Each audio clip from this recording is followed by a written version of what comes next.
बादशाह अकबर अक्सर अपने दरबारियों से कुछ अजीबो-गरीब काम करने कहते रहते थे और न कर पाने पर बहुत नाराज़ हुआ करते थे।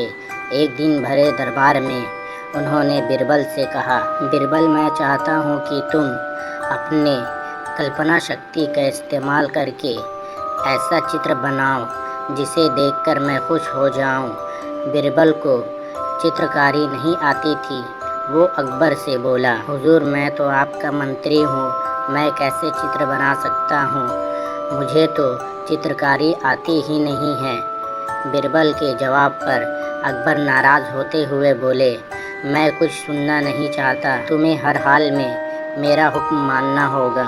यदि एक सप्ताह के अंदर तुम अपनी कल्पना शक्ति का इस्तेमाल करके चित्र बनाकर नहीं लाए तो मैं तुम्हें फांसी पर लटका दिया जाएगा, मरता क्या न करता। बीरबल को अकबर का हुक्म मानना ही पड़ा। वह घर लौट आया और सोचने लगा कि कैसे अपनी जान बचाई जाए। आखिरकार उसे एक उपाय सूझ ही गया। फिर वह एक सप्ताह तक आराम से घर पर रहा। एक सप्ताह बाद जब वो अकबर के दरबार में गया तो साथ में एक चित्र भी लेकर गया। वो चित्र उसने एक कपड़े से ढक रखा था। अकबर बीरबल को देखकर खुश हो गया कि उसने उसका हुक्म माना है, लेकिन जैसे ही उन्होंने चित्र के ऊपर से कपड़ा हटाया, उसका चेहरा उतर गया। दरबारी भी हैरान हो गए कि एक पल में बादशाह की खुशी कहाँ गायब हो गई। सबने बीरबल के द्वारा लाए चित्र को देखा। उसमें एक कोरा कागज़ था जिसमें चित्र का कोई नामो निशान नहीं था। आग बबूला होते हुए अकबर ने बीरबल से पूछा, बीरबल, ये क्या है?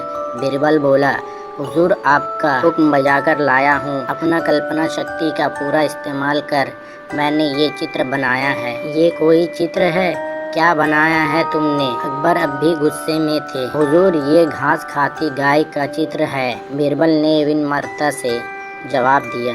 लेकिन इसमें तो ना गाय नजर आ रही है ना ही घास। हुजूर, जैसे मैंने अपनी कल्पना का इस्तेमाल किया है वैसे आप भी कीजिए। इस चित्र में घास नहीं है क्योंकि घास गाय खा चुकी है, लेकिन गाय भी तो नहीं है।